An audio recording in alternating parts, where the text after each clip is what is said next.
আজি আমাৰ কেবিনেটত এটা গুৰুত্বপূৰ্ণ সিদ্ধান্ত হয় যে যিসমূহ আমাৰ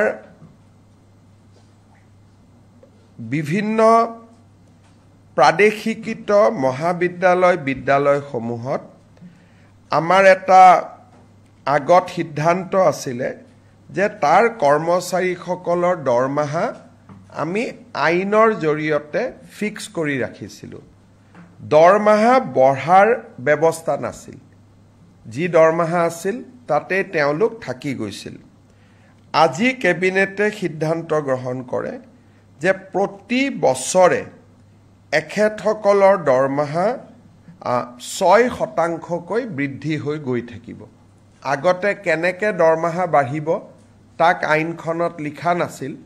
এতিয়াৰ পৰা প্ৰাদেশিকৃত বিদ্যালয়ৰ কৰ্মচাৰীসকল তৃতীয় আৰু চতুৰ্থ বৰ্গৰ কৰ্মচাৰীসকলৰ দৰমহা প্ৰতি বছৰে 6% ইনক্ৰিমেণ্ট পাই গৈ থাকিব।